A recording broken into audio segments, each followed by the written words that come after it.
We have to go to the root. We have to go to the cause. Dealing with the condition itself is not enough. Dear Mr. Massa, I'm just trying to mind my own business. What's the matter? It's just another day, another black king captured. I'm about to lose my brain, stuck inside this ghetto rapture. I got a lot of smoke. If you want it, you can have it. They want a hat trick, but this is black girl magic. Ain't talking about the kind that'll make you disappear, but I'm talking about the power of the melanin within. Ain't looking for trouble, but I'ma say this one time. I put two dukes up if you try to touch mine. We still want justice for Samir and Trayvon. You say you don't see color, but racism ain't blind. They targeting little kids whose skin look just like mine. So I'm paranoid, it's a war zone outside. And I'm a black queen, so if you ask me to step out of my car, you gon' have to snatch me. Cause I ain't going no damn well. Had to spend my whole life living unfair. Ancestors got my back and they right here. You can never understand, it's a nightmare. Living in my black shoes by the black rules. You can keep your handshake, I don't dap coons. The white man to go nuts if he can't shoot. But you all on his side like a damn fool. Make it make sense. We are oppressed. Queen. We are exploited.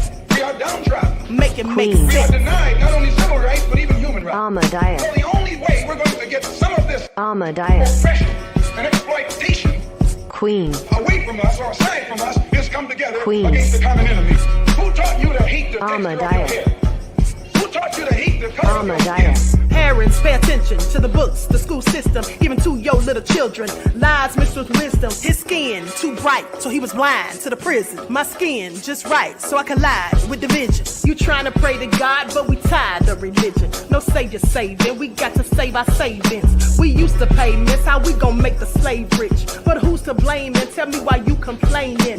We need a team effort just to rule the nation. Like a bad relationship, missing communication. We missing moderation. They're trying to get a poison to my population. No reparations. I'm getting tired of Satan. We are oppressed. I'm Queen. getting tired of waiting. We are downtrodden. Queen. We are denied not only civil rights, but even human rights. Ahmadiyyah. So the only way we're going to get some of this Ahmadiyyah. oppression and exploitation. Every time for good sex game, my kick, the words, my faith, can't even only be money saves. It's like an earthquake, don't follow you out. Queen of constant, just get it from your back. Such a nice place, just a more for all. All right. Hello, everyone. Thanks for tuning back in once again to the original Queen Ahmadiyyah Shakur show. I'm your host, Queen Ahmadiyyah Shakur, and this is another dose of your Saturday vitamins. So as you're coming in, please feel free to go ahead and subscribe to the channel if you haven't done so already. Be sure to click that notification bell and click the word all so you're notified each time the Queen Goddess goes live. All right. And if you don't like what the Queen is cooking, you already know what to do. Exit stage left. Okay, so let's get into it. CRW's in the house says, is the intro rap for sale? So beautiful. Thank you, beloved. I appreciate you. You know, you can stream my music on all of the streaming platforms like Spotify, Amazon Music, and so on and so forth. Okay, you can always find it on streaming platforms. All right, and so thank you for asking. December Red, it's in the house. Stacy Quinton. All right, Root Trackers, the classic one. Okay, 504 Nola. Beauty with Brains is here. Hey, Reggie. All right, Nessie X. Desmond is in the house. Shout out to my moderators putting in work. Okay, so let's get into it. Y'all, as soon as I got off of here, honey, more information was just popping up. All right, and so let's get into it. Hey, Shelvies. All right, AM is in the house. So we got to get on that spiritual channel tomorrow, honey. We haven't been on there in about a week because I've been so busy focusing on the election and Diddy. Okay, so I will be on the spiritual channel tomorrow. With that all been said, let's talk about it because Diddy's mother is about to get sued. And I find it also interesting. I'm wondering if she's going to be brought up on charges because you all know I told you all months ago that she absolutely could be if some of these allegations about her hiding Diddy's money is in fact true. So let's get into it. Now, this is an exclusive from the Daily Mail. They say ex-gangster who was an associate of Diddy's reveals that he's filing a lawsuit against the disgraced mogul's mother. And that would be Miss Janice Combs. Sean Diddy Combs used his mother's name to allegedly form a criminal enterprise to hide money and other business deals, according to a former friend who worked with the disgraced bad boy mogul. Now, Dion D1 Best appeared on DailyMail.com's podcast titled The Trial of Diddy, where he claims that Combs' mother, Janice Combs, he used her name to hide artist publishing rights, including Deal's Best that he brokered, including Deal's Best. I'm sorry, should be Best Deals. It says Deal's Best, but including Best Deals that he said he brokered in the late 90s. Now, this is no surprise because we've heard this before. Okay, Best claims his company, Finish Line Entertainment, signed artists to Diddy who worked on various albums for Bad Boy, including Christopher Notorious B.I.G. Wallace's 1999 Born Again, which reached platinum status and sold over 1 million copies. So hiding assets, because remember, they not only said things were in her name, but also in his son Justin's name. Now, Best, who's 56 years old, said the way Diddy allegedly organized his business deals not only took publishing rights from him and the artists who worked on the songs, but bilked at them out of their future earnings, saying all of my publishing rights went to Janice Combs. Best told DailyMail.com this information exclusively, saying, I'm here to talk about a different section of these allegations. And what I feel to believe involves his mother, Janice Combs. Now, goes on to say, hold on, these pop-ups. Now, it goes on to say, the Racketeer Influenced and Corrupt Organizations Act, aka RICO, is about holding people accountable for systematic actions. Says that, he added, you know, these actions have caused financial hardship, emotional hardship, but not only myself, but for other artists in the business through what I feel was fraudulent and coercive activity. And I think that Janice Combs falls under those guidelines. Well, if this is true, she absolutely has been participating in fraudulent activity. Now, Best told the Daily Mail that he plans to sue Janice Combs and her company because the Bad Boy deals were signed to her name. Meanwhile, Diddy remains at Brooklyn jail and is facing multiple federal charges. We already know what those are. Okay, now his attorneys have declined to comment on Best's allegations. Okay, the Daily Mail also reached out to Janice Combs' attorney for comment. Best also claimed he alleged that Combs did the same thing with songs his company created on other albums, including rapper Black Rob's 2000 album titled Life Story and Forever. Okay, which also hit platinum status after it was released in 1999.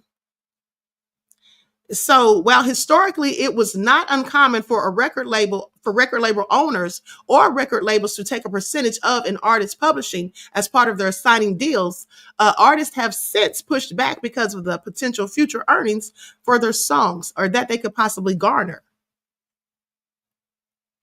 And see, this is how Diddy got all this money from Biggie's publishing, okay? Like Jaguar said, he made money off of Biggie longer than Biggie was even alive. So other artists who worked with Diddy, including Mark Curry, have alleged that Diddy was able to circumvent certain deals because he allegedly used Janice Combs to steal the deals.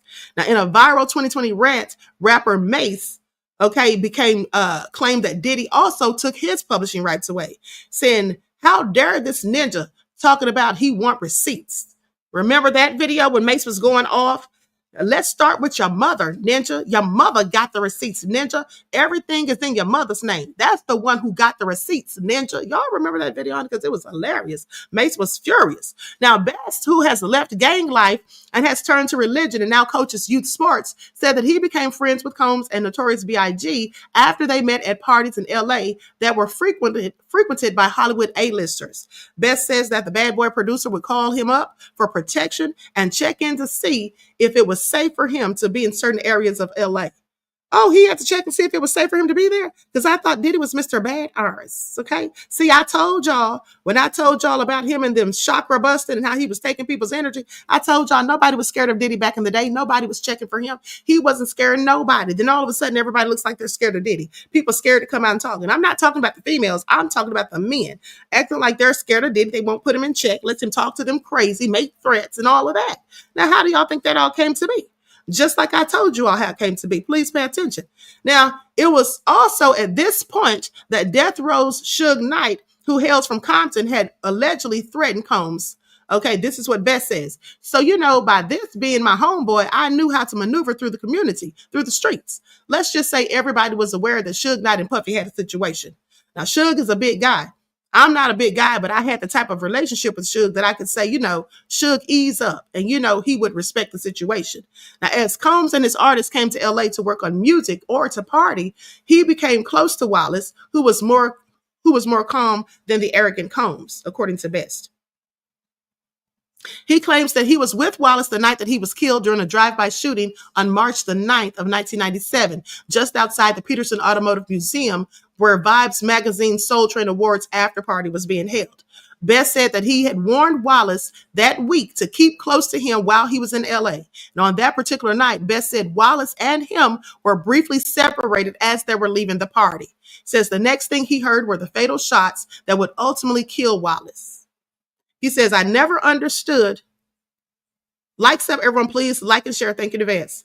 Now, he says, I never understood how he wasn't with me when we exit through the door. I think about it more today.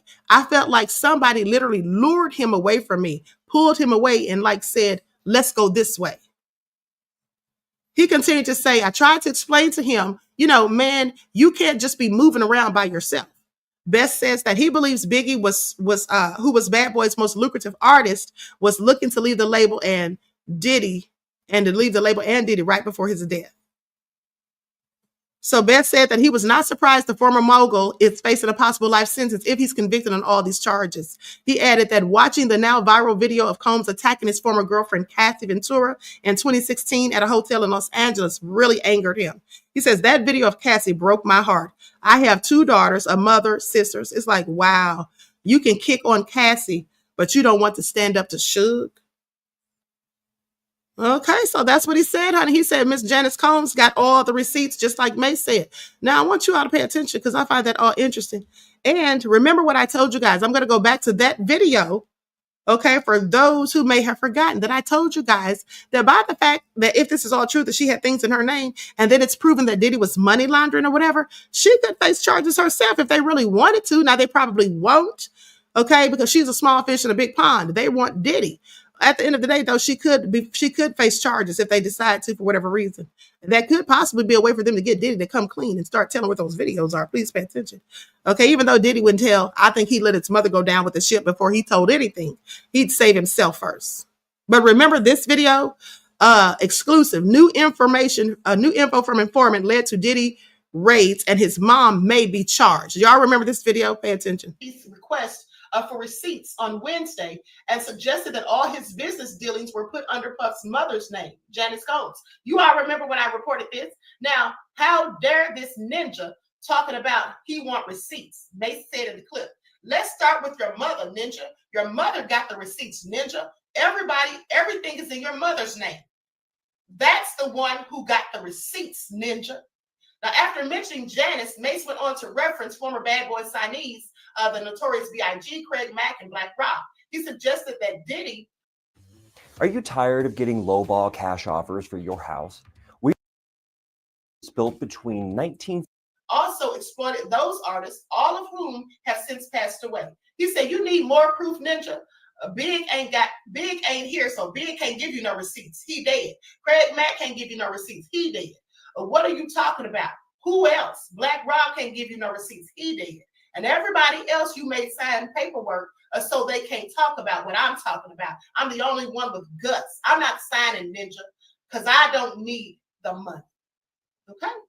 So with that all been said, now let's not forget that a former bodyguard also said that Diddy had everything in his mother and his son's name.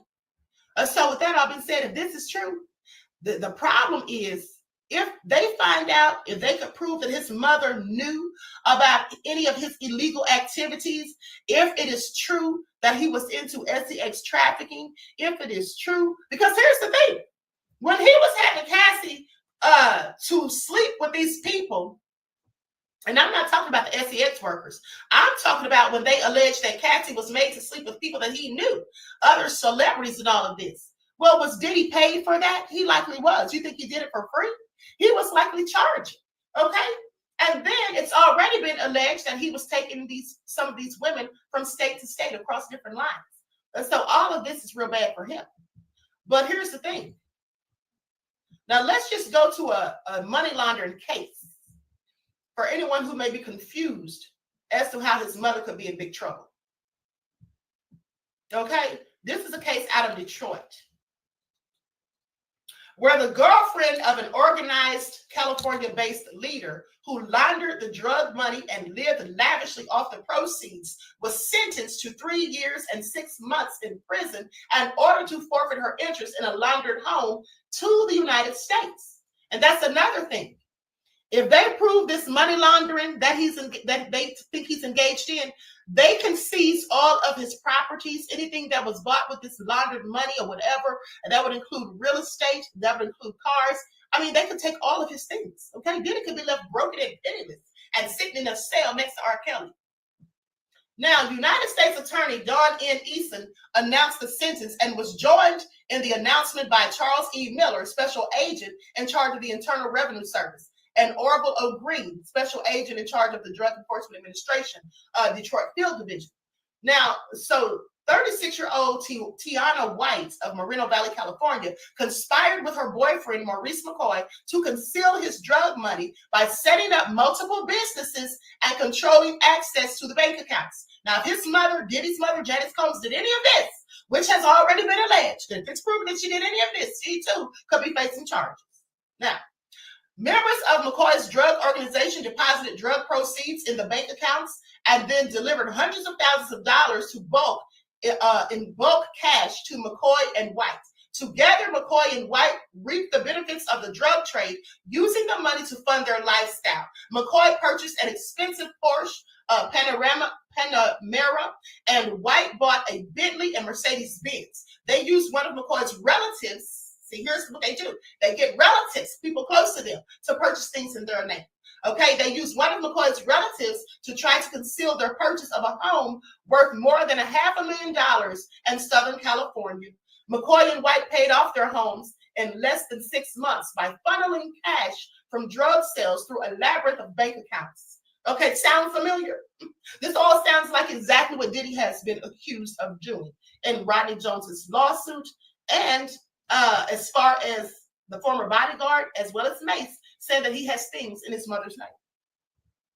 So that's why his mother could absolutely be in big trouble. Okay, please pay attention. That's right. Oh, so nefarious. Okay, Diddy's mother is a whole hot mess. Now I want you all to pay attention to something. So that video that I played for you all earlier, where I said the young lady was talking about the chakras and stuff, that I told you all that she clearly got that information from me. This is where I think she also got from me. Remember when I told you that she said that Diddy was having threesomes with his mother?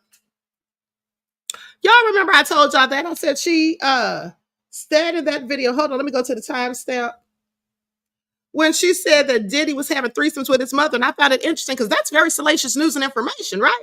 Funny that she didn't say any of that when she did that interview with Tasha K. I think that she should have led with that if it's true. But here's the thing. I think this is where she got that from. Another one of my videos. Please pay attention. I'm just saying. I'm telling y'all, people be listening to stuff on the internet and then mixing it in with a little bit of the truth that they already have and coming up with stories to clout chase. Please pay attention.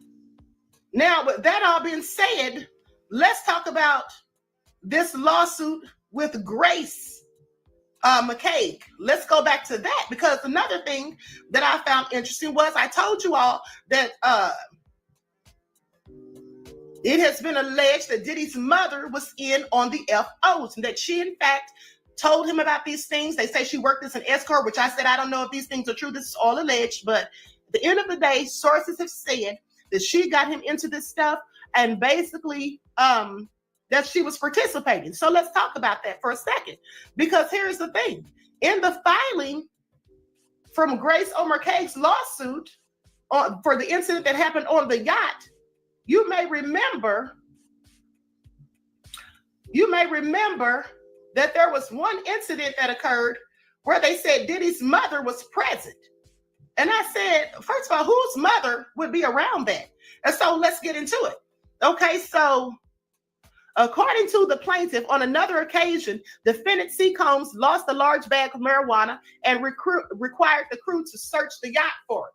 According to plaintiff, on another occasion, while Hulu was filming, defendant S. Combs and his friends, including Young Miami, were playing a game called Carisha Please. Defendant S. Combs was there to expose himself. At this point, Defendant Combs stood up, pulled down his pants, and exposed his eggplant. Okay?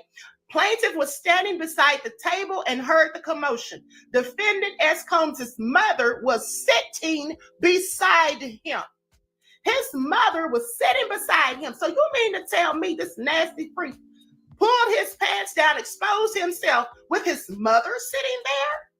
So y'all think his mother wasn't in on these freak-offs? Y'all think his mother didn't tell him all about this kind of stuff like they're alleging? Because why would your mother be in a room and you feel comfortable to be messing around with all these women? Because remember, in that same lawsuit, it talked about him being in a room having relations with multiple women. And then your mother's on board and you're doing all of this stuff. Your mother's literally at the freak-offs with you. Was your mother a participant? Well, it seems like it, because I want you all to pay attention to this. His mother, I believe his mother was doing drugs with him and binge drinking and all of that, because there's one video, his mother's clearly drunk, okay? One video, his mother looks clearly drunk where she's wearing this green dress and they're at an award show or some event. He brings her up on stage and it's obvious to me that she was drunk. But not only that, let's go back to the video of him and his mother kissing, okay? Let's talk about it. Because in this video, I want you all to pay attention to something that nobody else noticed, okay? And I'm going to bring this to the forefront. Pay attention. Let me introduce you to my mom, called Mom Dukes. Hi. She's getting a drip with me. She's hydrating. What's up, Mom? Everything's good, baby. I'm here with you. Yeah. I love you. Love you too.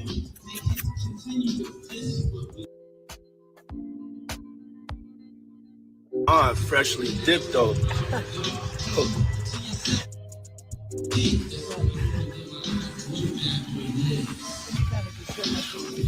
I was just trying to show you.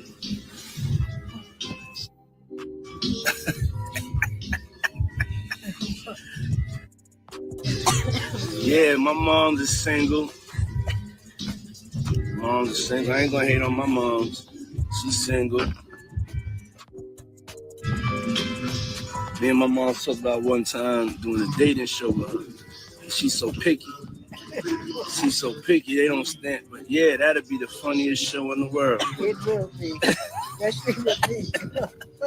I don't even want to get started if she was doing that. We're not doing that. Cause yeah, my mom's single. Yeah, for real. Mom Duke know how to have a good time. She ain't sitting in the house playing. They outside moving and shaking, baby. She come with me to the strip club. I don't care. For real. It's my dog, you know, I want to live life. Be out here moving and grooving. My mom told me, she just said, keep moving, baby. That's right. Keep moving. Don't stop. She could touch the floor with her palms, you know? Flat. Oh! Take, pew, pew, pew. Real. So that's my inspiration, you know? Motivation. Everything. Mom Duke in the house on a fucking Friday. Let's go. Let's. She gonna. Because for one, did you all notice what he said at the beginning of that video? He said his mother is doing a drip with him. You all heard that, right? You saw they had the IVs hooked up to them. Did you all see that? Once in the chat. Once in the chat, if you saw the IVs that were hooked up to them. Once in the chat, if you all saw the IVs that they had hooked up to them, and then he said his mother is getting hydrated with him. Now pay attention to that, because let's go back to Cassie's lawsuit for a moment. Let's go back to Cassie's lawsuit for a moment, because there's a reason they were getting those drips. And here's the thing, pay attention to the fact that his mother, he said his mother goes to the strip clubs with him. Whose mom's going to the strip clubs with them, and who would want to even take their mom to that type of environment with them? Specifically a man. Who wants to do that? That's very strange to me. And then the fact that his mother was sitting next to him when he exposed himself. Yeah, this is all weird stuff, okay? Okay, this is all weird stuff as far as I'm concerned. But like stuff, everyone please like and share. I'm going to share my screen, because I'm about to make it all make sense, see, because nobody connects these dots like I do. Please pay attention. You always hear it here first, okay? So let's talk about it, because here's the thing.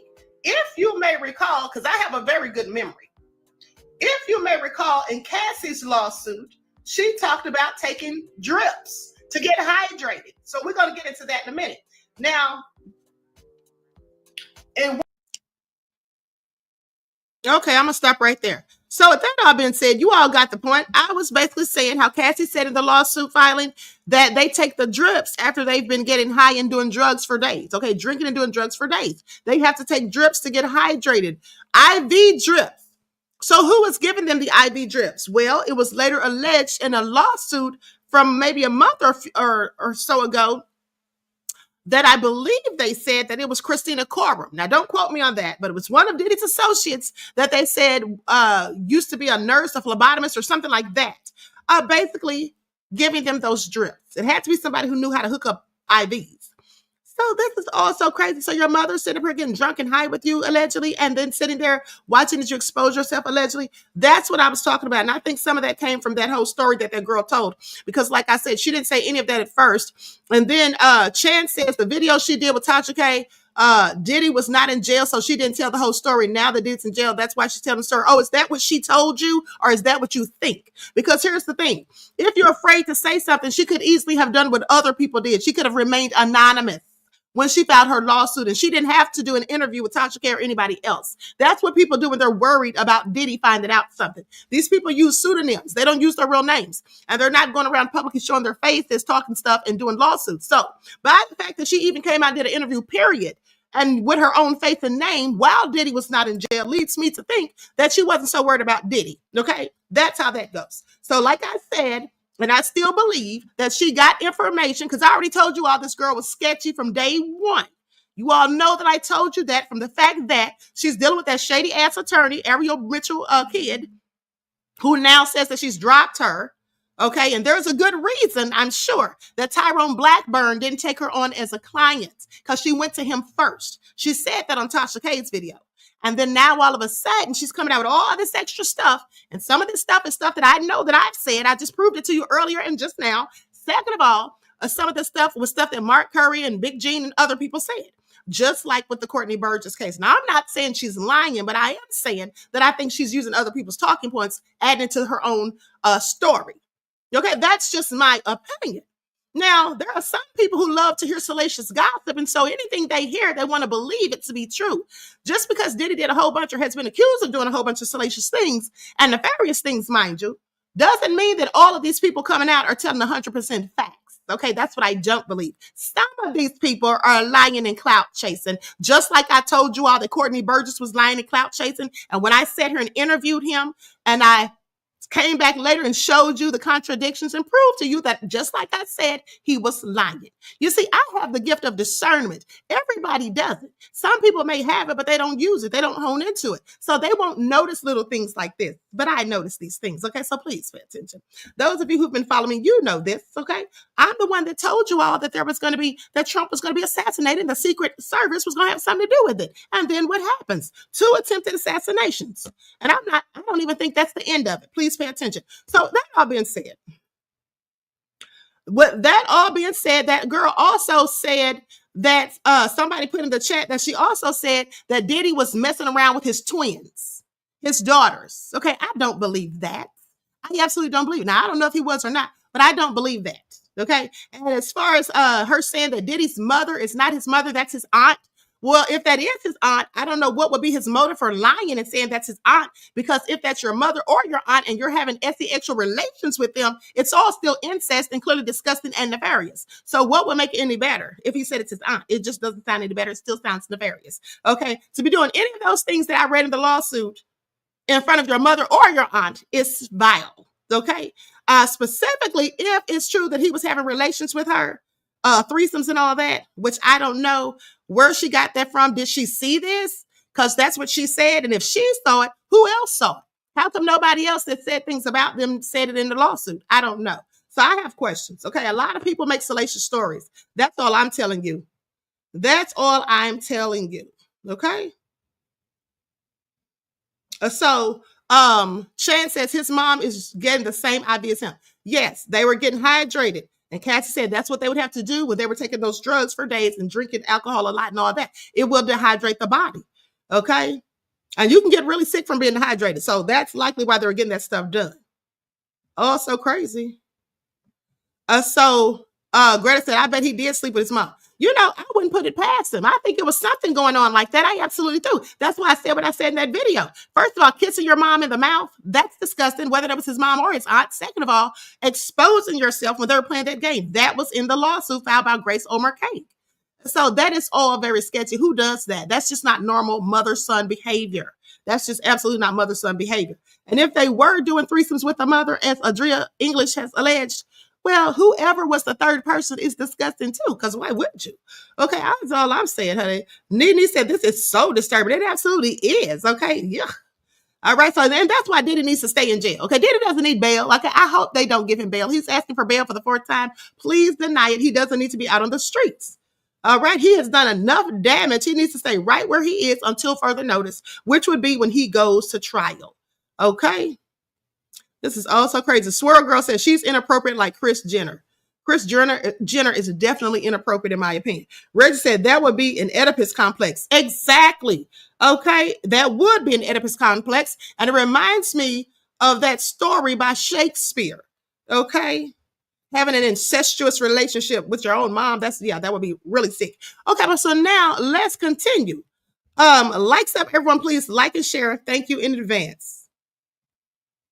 So let's talk about what's going on with Kamala, because they say that a woman who was a person who was a volunteer for Kamala's campaign, she said that she's telling why it was in utter shambles, is what she said. Okay.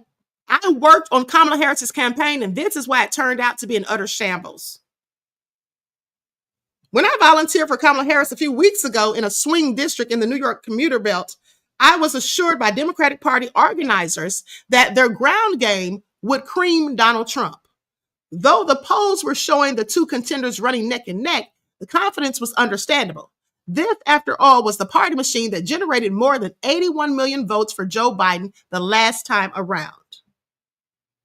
Now, it was better funded than ever. Nearly $1 billion had poured into the party's coffers since the start of 2023, well over twice what Trump had raised in the same period.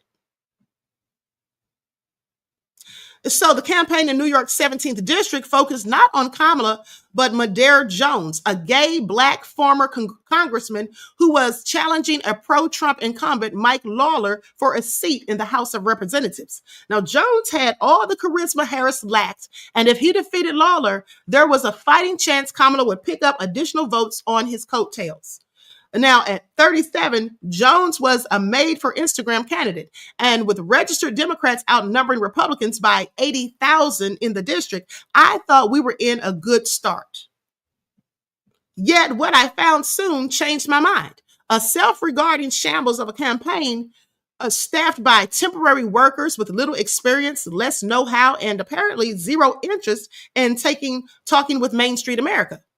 Main Street America. Now, my turf included the affluent Westchester County horse country, home to the sprawling estates of high-profile Dems like Richard Gere and David Letterman, as well as hard-knock Hudson River towns like Austin, where employment is provided by the Sing Sing Supermax. So I've been assigned to a campaign office in the attractive commuter village of Mount Kisco.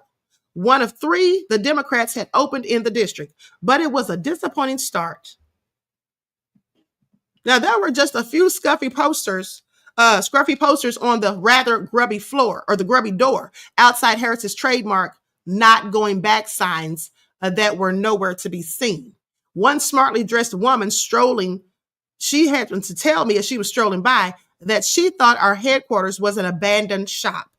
Then I met my new bosses. It's fair to say they were young and that some of them knew little about the area they were even canvassing. She was basically saying these people that were volunteering, other than herself, I guess, didn't know what they were doing.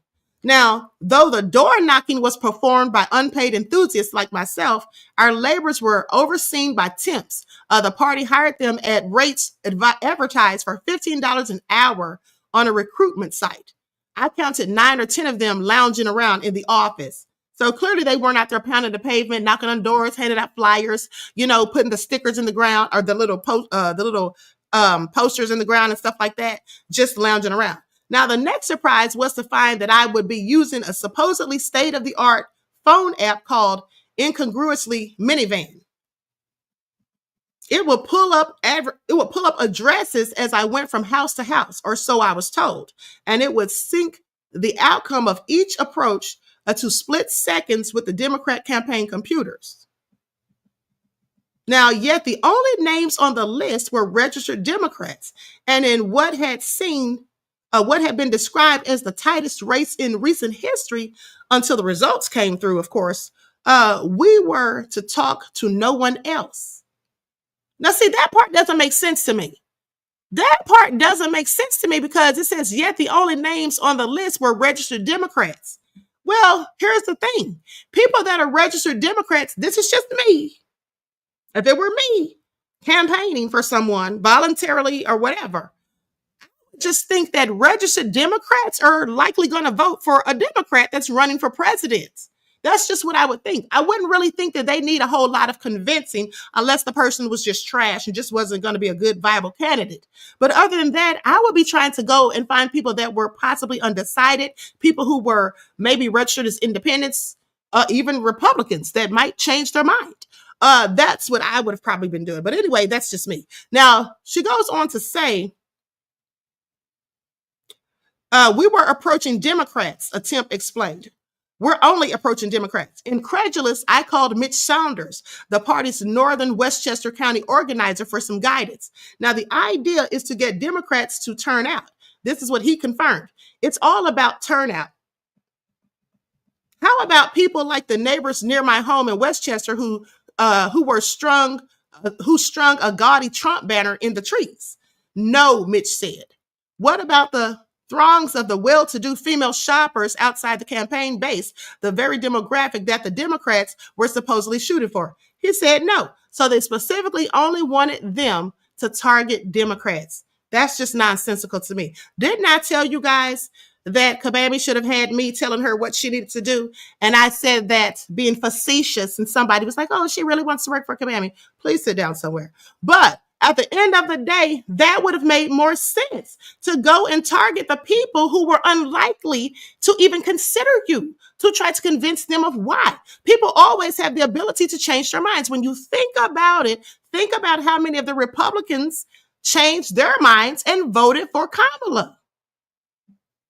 Do you not think somebody may have come and knocked on their door, sent them a text message or something, or they heard something said that made them want to switch to Kamala rather than Trump? That's what they should have done. I just think that makes more sense. But let's continue. So she says, I told them I'd like a Kamala Mondare yard sign for my Verge at home. Now the Mount Kisco office had run out of them. You don't need them. And the person just yawned and just told her, that's it. Just use the app.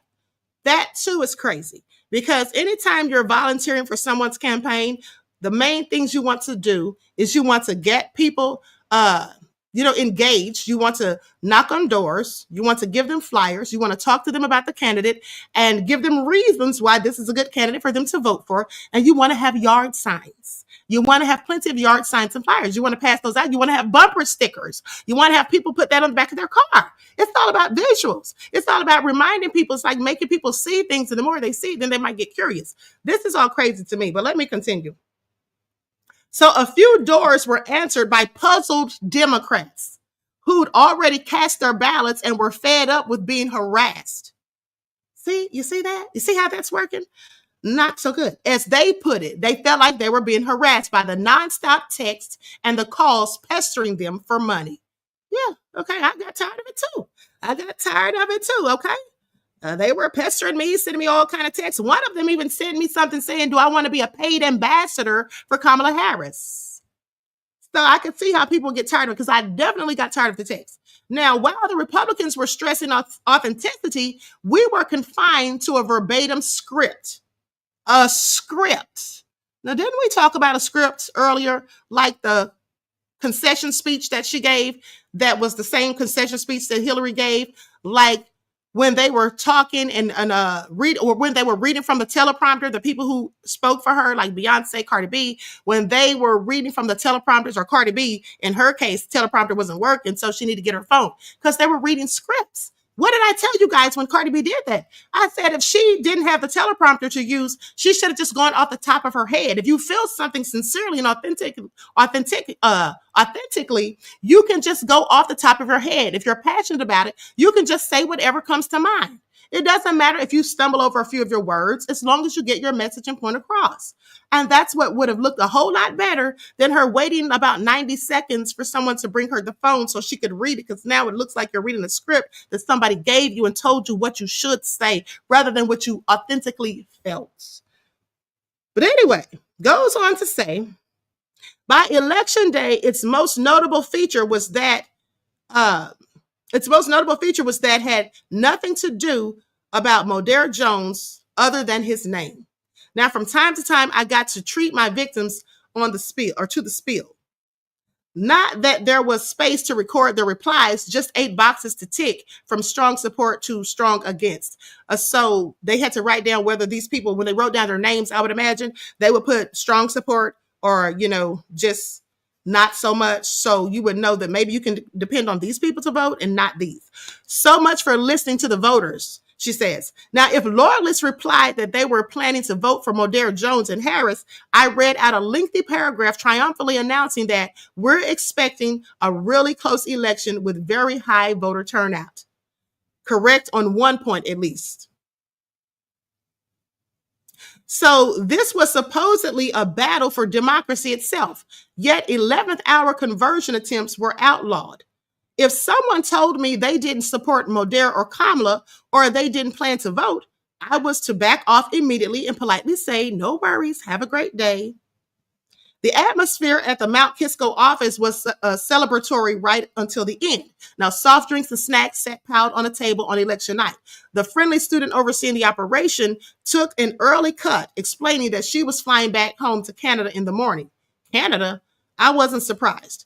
Before her plane took off, news broke that Lawler was beating Modera by a margin similar to Trump's defeat of Kamala. What an absolute ass-kicking, Lawler crowd crowed in a victory speech. It was hard to disagree. In the last 2 weeks, I had spoken to no Republicans, no independents, but I have to hand it to the Democrats. They're not giving up. My phone buzzed Thursday night with a text from San Francisco where Nancy Pelosi had bucked the odds and won a landmark 20th term. Okay, so Nancy Pelosi is working incredibly hard to help Democrats hold Trump and Republicans accountable and ensure they can never hold full power again, is what she says. Okay, so, like I said, she said it was in a shambles. That's what she literally called it. Okay, she said that it was a literal shambles.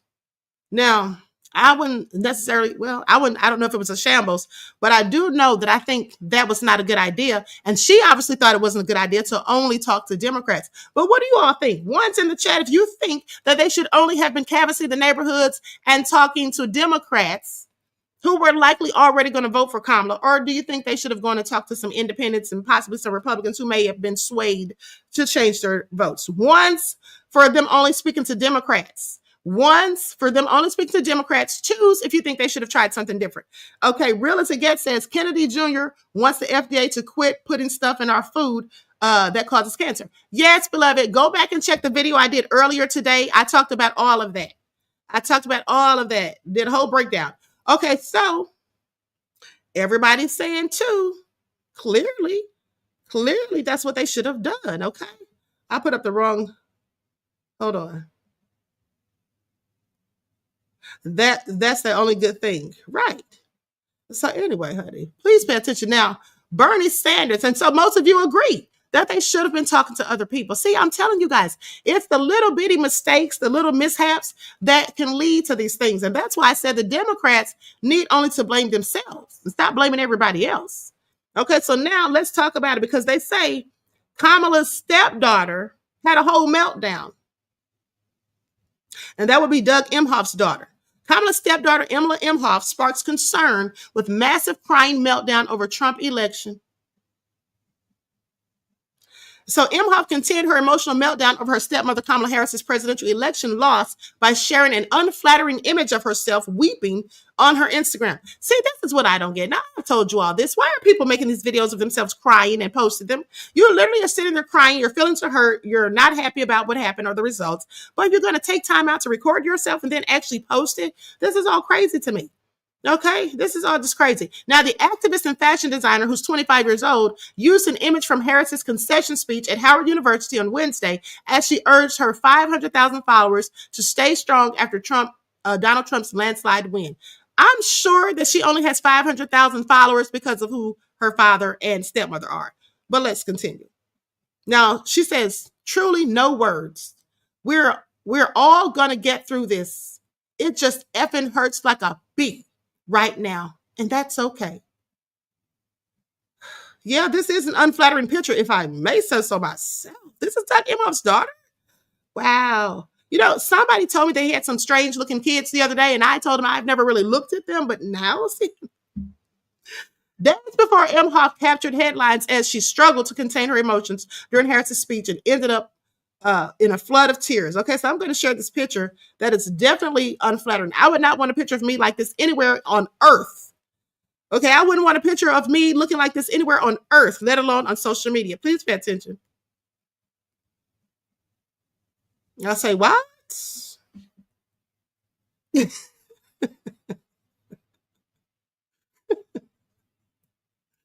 Green beans, potatoes, tomatoes, you name it, says, I also feel bad about the election. I know you do, beloved, but joy cometh in the morning, okay? Joy cometh in the morning, beloved. Please pay attention. And let me just say that to anyone who is feeling downtrodden, bad, low vibrational, sad, hurt, or whatever about the election. Beloveds, remember, trouble don't last always, and joy cometh in the morning. Just remember that. It's just the fact of life. It's never as bad as it seems, is all I'm saying. It's never as bad as it seems. It's so, anyway, let's continue. Oh, here's an even worse picture. I don't know why she did it to herself. Hold on. Let me share this. Bless her heart. I mean, hey, if Kamala was my stepmother, I imagine I'd be sad too. But I still wouldn't post a picture of myself looking like this if I could help it. Now, this is the post that she put where she said, truly no words. We're all going to get through this. It just effing hurts like a bee right now. That's okay. The fight doesn't stop now. Just check in on your people, right? Check in on your people right now. There she is. Looking kind of Grinch that stole Christmassy, if I may say so. So anyway, hopefully she's feeling better by today. Now, her tears and subsequent posts sparked concern online. They say, leave Emma Imhoff alone, but do not ignore the mental health issues we have in America. Who said she had mental health issues? You see how people just go to extremes? Why does the young lady have to have mental health issues because she's upset? That's normal, in my opinion. I mean, for somebody who's related to Kamala, somebody who's Kamala's stepdaughter, it's normal for her to be crying and upset. But for the rest of these people who are crying and posting videos, they need to sit down somewhere clout chasing. That's what it is. Now, in my opinion.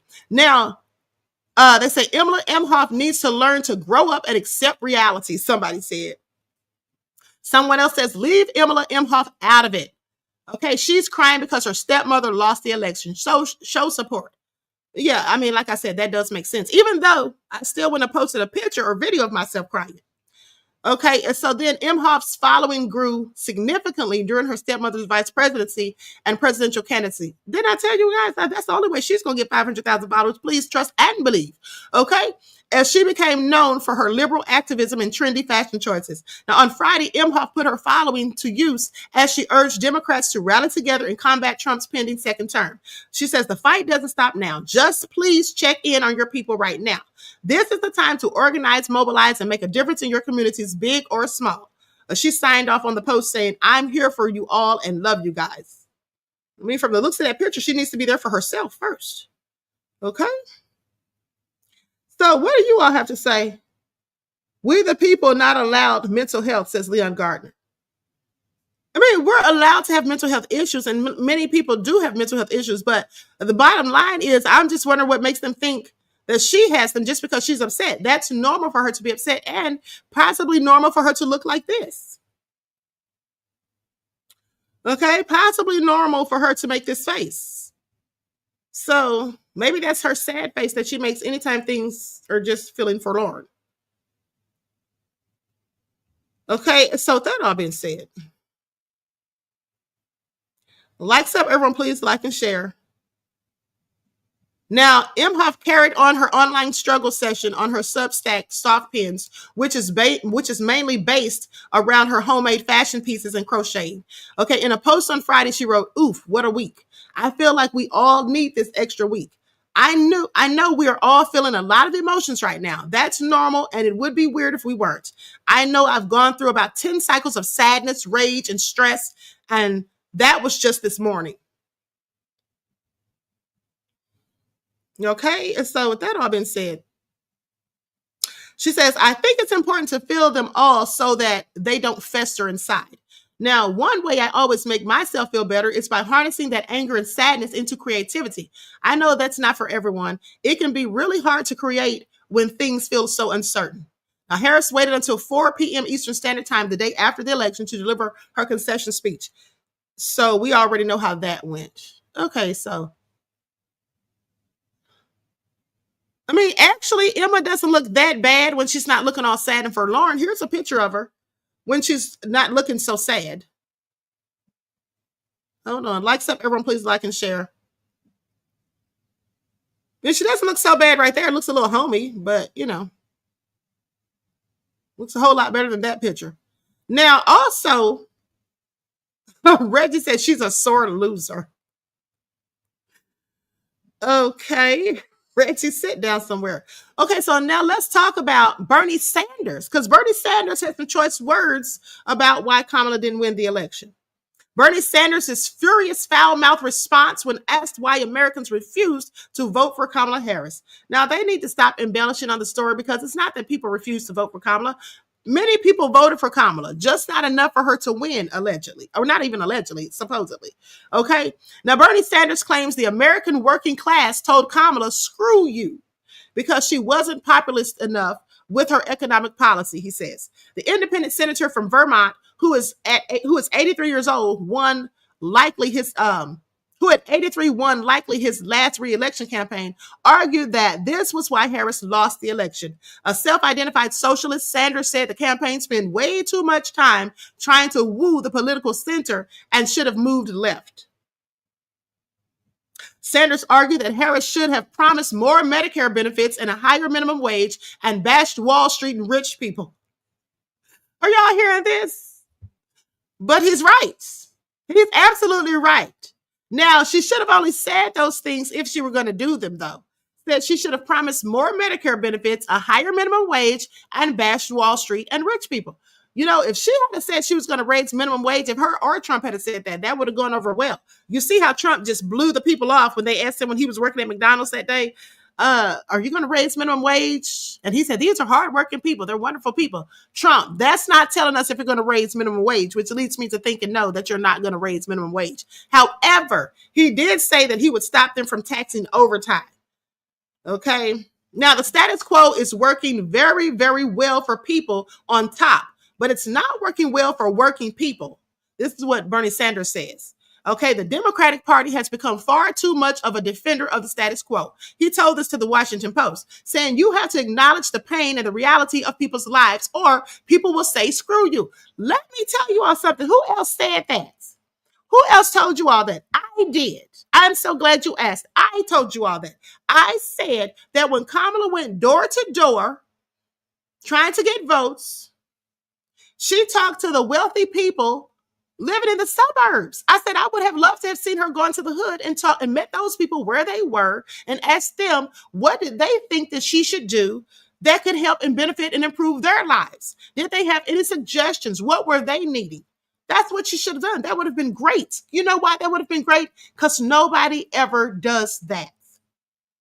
Nobody ever goes to see the poor people. They always talk about the middle class. say this, should have gone to see the poor people. That's the people that need the help the most, and that would likely have been more appreciative. Okay, and so anyway, but like I said, sadly, that didn't happen. That didn't happen at all. Likes up, everyone, please like and share. Thank you in advance. So how did I get here? Hold on, beloveds. Okay, here we go. So anyway, Sanders, like other Democratic critics, argued that Harris's policies were too watered down to resonate with enough Americans. Didn't I say that too? I said she didn't connect with people. People didn't feel like they connected with her. Okay, she kept talking about middle class and how she grew up and all of those things or whatever. But the average working person from 9 to 5, the people that go through struggles and stuff, they didn't really relate to her. At least I don't think they did. Now, he says, we tried hard to do this, to have this campaign focus or emphasize an economic agenda that speaks to the need of the working class in the country, he says. He did praise her steadfast defense of abortion and attacks on Donald Trump's fitness for America and his threat to democracy. I think it was too much abortion talk too. That's just my opinion. Now, Sanders' critique was more measured than his scathing first response to the election result on Wednesday morning. It should, they say, it should come as no great surprise that the Democratic Party, which has abandoned working class people, would find that the working class people have abandoned them. That's what he said. I'm sorry, that's exactly what I told you guys. Just I didn't use those exact words, but that's what I told you. I said if she wants poor people to vote for her, rather than going to the suburbs, to the people that already have money, she should have gone to see the poor people, the working class people who make minimum wage. I told you all this. She should have gone and talked to them. If she wanted their votes, she brought out people to twerk and stuff for them. She should have gone and spoken to them. That's just what I think. That would have been excellent. I think they would have enjoyed it. Okay, I just think they would have liked it. So with that all being said, I think that would have made them feel like they know who she is. When you're being evasive when it comes to answers, you're not answering directly, and then you keep talking about middle class, which they clearly don't belong to. How does that resonate with them is what you should ask yourself. Okay? So Sanders said that it was the white working class who first turned on the Democrats, but they had been joined by Black and Hispanic workers. It's all true. Now, while the Democratic leadership defends the status quo, the American people are angry and want change, and they're right. Sanders also specifically referred to the struggle of the young people facing a working environment threatened with the rise of artificial intelligence and robotics, saying today, despite an explosion in technology and worker productivity, many young people will have a worse standard of living than their parents did. Now, the former presidential candidate also condemned the billions of dollars sent by the Biden-Harris administration to the Israeli government to fund the war in Gaza, leading to a humanitarian disaster. These things that he's saying are all were problematic in her campaign, I do believe. Okay, in her bid for president. Sanders also condemned the big money interests and well-paid consultants that he claimed control the Democratic Party, claiming they refuse to learn the lessons of past campaigns, saying, do they have any idea as to how we can take on the increasingly powerful oligarchs, which has so much economic and political power? Okay, probably not. He vowed to participate in some very serious political discussions and concluded by urging his supporters to stay tuned. Now, the statement immediately sparked speculation that Sanders was considering running again for president. However, he would be 87 in 2028. That's not going to happen. Exit polls show Trump made gains with nearly every voting bloc he lost in the 2020 election, and put together a coalition of multi-ethnic working class voters. Harris did worse on Tuesday than Biden did in 2020 in the contest among key voting groups, including women, the working class, and Hispanics. Now, the exit polls also suggested voters trusted Trump more to fix the economy. Okay, so that all being said, okay, Arjumand Mahal is saying good idea. Yeah, I think those were some good ideas. The classic one said the middle class does not exist, though. That's what I said. I told you guys that. I said she's talking about the middle class, but there's no such thing anymore. It's just the rich and the poor. And that's why when she went to the suburbs, talking to those people living in fancy houses, making all the cash, well, that didn't resonate with poor people, and she never even mentioned them, not one time. Okay, not one time. All right. So TC Dan says, don't forget that Trump or any president can make all kinds of promises, but a lot of what they want to do requires cooperation from Congress. We need to pay attention to the makeup of Congress too. Well, of course, we already know that it has to go through Congress, most of it. But thank you for your insight into the topic, beloved, and for your contribution to the channel. Peace, love, and blessings. Okay, and that's true because I said that some of the stuff that they're saying, remember, some of the things that they were saying during the campaign trail, I said, okay, they don't even know if they're going to be able to do that. That has to be passed through Congress. Now, if the Republicans take control of the House and the Senate, which we should know by Monday officially, yeah. Okay, how's that going to fare? Okay, I have several questions. Okay, Queen Sam says, we remember Sanders and them gloves and hat. Stay seated, sir. Right. You know, the problem I have with Bernie Sanders is he's always acted as though he's for Black people, and he marched with Dr. King and got arrested with Dr. King and all that stuff. But when they asked him about reparations for the descendants of slaves, what did he say? He said it's divisive. That's what he said. He said it's divisive, as if we shouldn't get it because people are going to be mad. He didn't say that about it when his people got it, though. I just want y'all to pay attention. So when he said that, it's a no for me on Bernie Sanders. Okay, it's a no for me on Bernie Sanders. All right. So Arjumon says she never defined herself separate from Biden, they said. No, she didn't. And I also told you all that was one of the things that I think she messed up on when she basically went on The View and they asked her, how would a Harris campaign or how would a Harris administration differ from a Biden administration? She said, I can't really think of much difference or think of any difference. So that really was big because a lot of people have complained about the Biden administration. So the last thing she should have wanted to do was tie herself directly to them. She already was going to be associated with him closely because being his VP. But she should have, in the beginning, early on, made herself stand alone from him, stand apart. Now, Reggie says Republicans won the majority in the House, too. Okay, so with that all being said, thank you, beloved. Now, with that all being said, let's talk about Charlemagne the Devil. Because Charlemagne the Devil seems to have switched up. So let's get into it. So Charlemagne the God sparked a backlash after U-turning on calling Donald Trump a fascist and questioning how much Democrats really believe the argument in the first place. So the radio host, whose real name is Leonard Larry McKelvey, took aim at the liberal meltdown over Trump's victory on his show this week, despite previously making the same argument himself. I have several questions. Charlemagne, what are you really up to? He told CNN 2 weeks ago that Kamala Harris should keep calling Trump a fascist and said that he couldn't believe we're even thinking about electing him for a second term. He sure said all of this. Okay, I played some of what he said for you guys. Now, but following Trump's landslide victory this week, which has notably not been met with the same widespread protest seen after his 2016 win, Charlemagne changed his tune. Says, do y'all find it strange that now he's won, they're not calling him a threat to democracy? They're not calling him a fascist? It just makes you wonder how much of it did they really believe? How much of it did you believe, Charlemagne the Devil? Now, in his CNN appearance, Charlemagne spoke after Kamala Harris stepped up her rhetoric attacks on Trump, comparing him to Adolf Hitler and repeatedly branding him a fascist. Asked if he thought this was the right course of action, Charlemagne said that he was all for it and insisted that she keep on the inflammatory remarks. Now, he says, I think Americans need to keep looking at the rhetoric of Donald Trump because I can't believe we're even thinking about electing somebody who's talking about putting people in camps. I don't know why we want to elect somebody who's talking about mass deportations. I don't know why we're having this conversation about somebody who wants to terminate the Constitution.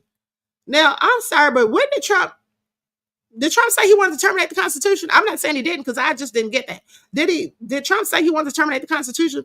And then he say he was going to put people in camps? Somebody help me out here.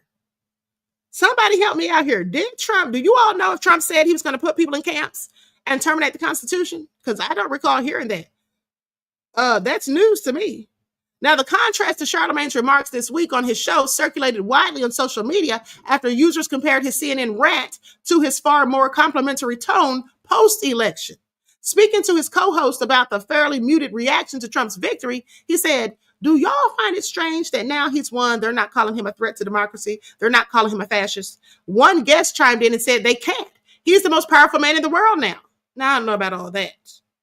Okay. Charlemagne went on to say on Monday, they were just calling him that. And I would think that if you really believe that, then somebody's speech would be about how America effed up and how things are about to be really bad. It just makes you wonder how much of it did they really believe and how much was just politics. Well, Charlemagne, you should start off by asking yourself that. Okay, I don't even know what he's doing here. Why is he trying to switch up the game? Okay, after a side-by-side comparison of Charlemagne's remarks went viral this week, the radio host faced backlash from conservatives who called him out for his hypocritical stances. Okay, one ex-user branded him just another flip-flopping media puppet. And then someone else says, no backbone, no independent thought. What Charlemagne is trying to say is that he feels dumb for falling in line with rhetoric that was obviously not true. Yet he takes zero accountability for refusing to think for himself. This is what someone said. Another person argued that he exposed himself just like the others being paid for being a paid propagandist and a liar. And then someone else said, at least he admits it. Many won't. So you see how that's working out for him. Now people are saying that he was lying the whole time. Now people are saying that he was just spewing propaganda. I mean, what is he even talking about? I find it interesting. But last but not least, let's talk about Trump, because they said Trump's been trolling. He's been trolling for the, hold on, Red Wine Entertainment says facts. There is no middle class. Exactly. Bridget says rich and poor. Absolutely, beloveds. Okay, so now let's have a word from my sponsor before I get to this last segment. Likes up, everyone, please. Like and share. Thank you. Do not buy 12 Tribes on Earth hair growth oil and hair magic elixir unless you want super healthy, gorgeous hair that grows. They have a whole line of amazing hair growth products, including hair growth leave-in conditioner spray, hair growth shampoo, hair growth spray, and hair growth butter. I'm starting to sense a theme here. They include quality natural ingredients. They smell amazing, and you can see the results for yourself. So if you're looking for healthy hair growth for your natural or relaxed hair, try 12 Tribes on Earth today.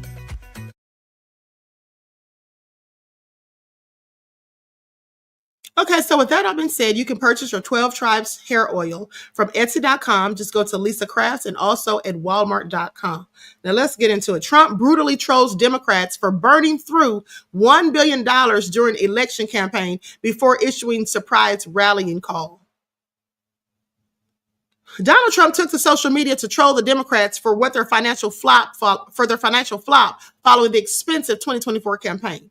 Okay, he took to Truth Social on Saturday to jab at the struggling party, saying, I am very surprised that the Democrats who fought a hard and vigilant fight in 2020 in the presidential election, raising a record amount of money, didn't have lots of that money left over. Now, Kamala reportedly set records, raising an astonishing $1 billion during the biggest fundraising quarter ever. So yet Newsweek reports that Harris' failed presidential campaign ended with at least $20 million in debt. So now they're being squeezed by vendors and others. Whatever we can do to help them. This is what Trump is saying. I want y'all to pay attention. Trump, please sit down somewhere. Trump says, now they're being squeezed by vendors and others. Whatever we can do to help them during this difficult period, I would strongly recommend that we as a party and for the sake of the desperately needy unite. Okay. He said they need to unite. The desperately needed unity. Okay. The 78-year-old presidential elect's mocking approach seemingly stemmed off a November 6th X post by Breitbart News Network's Matthew Boyle, in which he claimed the $20 million debt thing is real. Now, Boyle's post cited an unnamed Harris campaign staffer who allegedly claimed that Rob Flaherty and the deputy campaign manager is currently shopping around the Kamala fundraising email list to anyone who wants to try to raise the money back. Okay, this includes other campaigns and outside groups. Now, Trump's teasing post added that his campaign is still swimming in leftover funds due to his campaign's biggest asset. Okay, he claims as earned media. saying that we have a lot of money left over in our biggest asset in the campaign was earned media, and that doesn't cost very much. Okay. Goes on to say the former president tacked on several publicity stunt style stops along the campaign trail, most notably his interviews on popular podcasts like Joe Rogan, Theo Vaughn, Andrew Schultz, and the Nelk Boys. Trump's frightening dual assassination attempts also helped thrust the famed businessman turned household name into the spotlight as he received an unprecedented amount of media coverage for the attempts.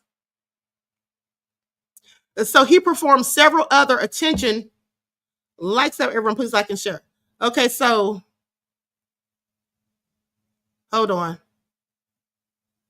Accidentally scrolled down. Hold on. Okay, so he also performed several other attention-grabbing gimmicks to earn additional media coverage, including his brief escapade cruising around in a garbage truck, no less, and performing minor tasks at McDonald's. See, I told y'all when Trump was doing all that stuff, that was nothing but marketing. Okay, some call it a publicity stunt. I call it marketing. That's what he was doing, advertising. Now, Harris, too, earned her share of media spotlight, though often associated with a high price tag.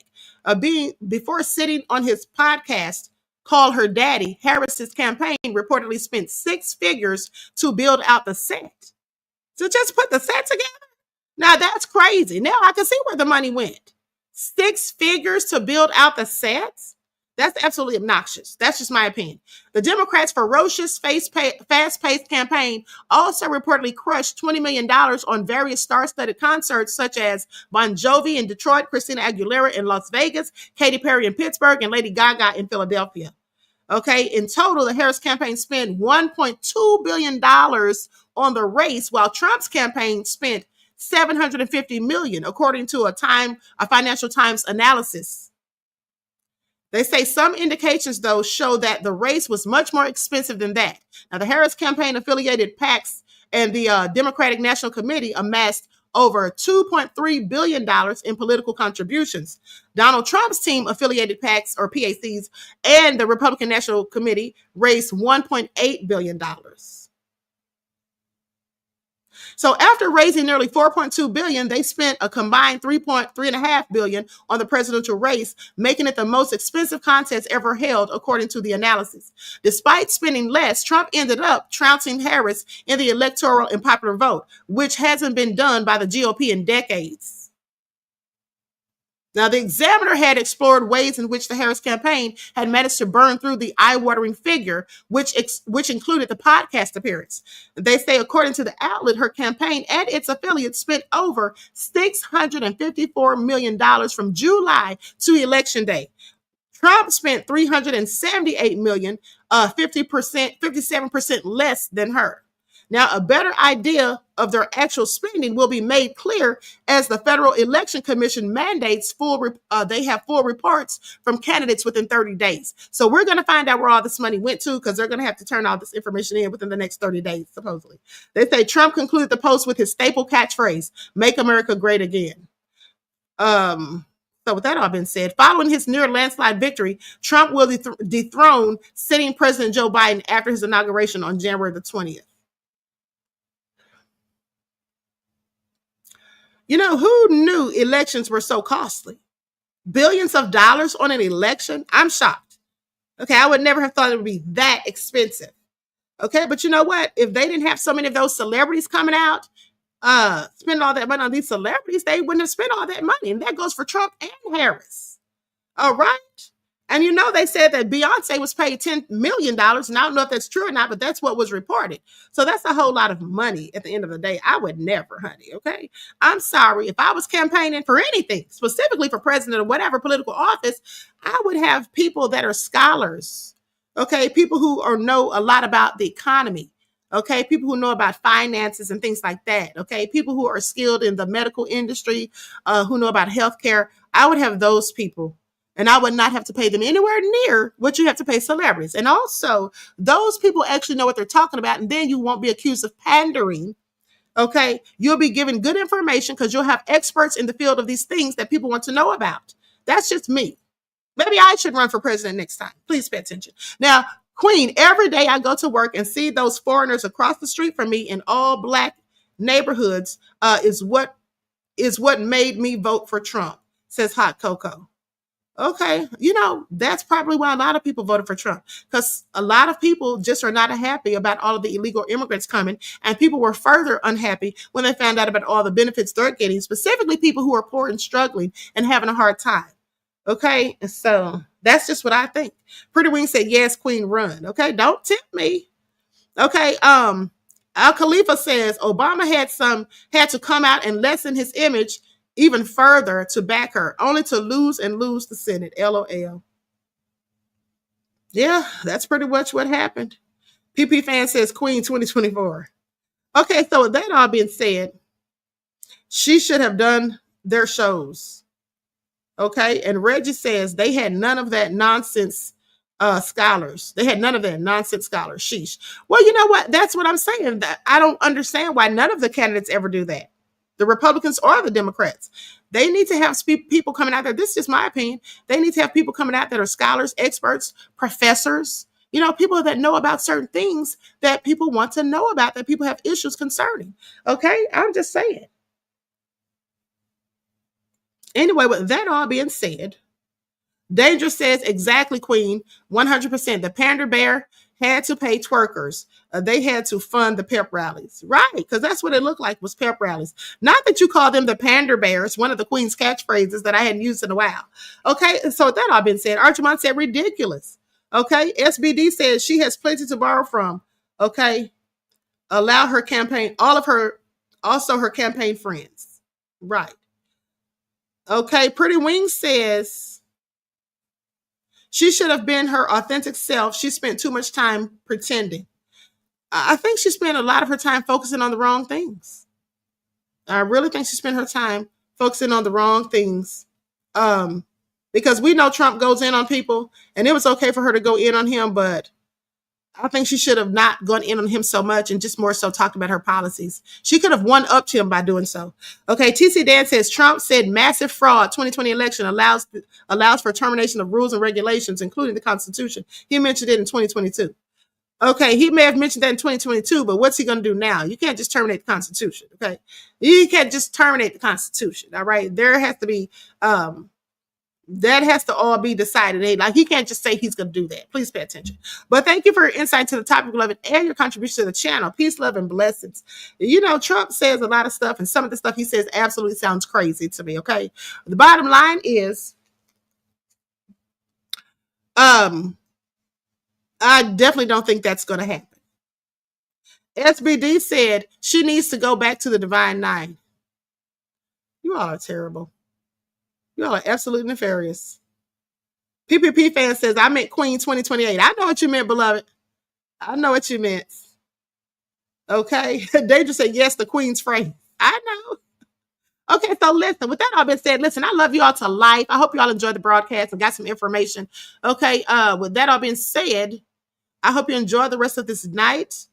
Each one, teach one. That's how we grow and thrive. Do something productive, constructive, but never destructive. And always remember, beloveds, to keep the Most High first in your lives. Until next time, peace. Hey,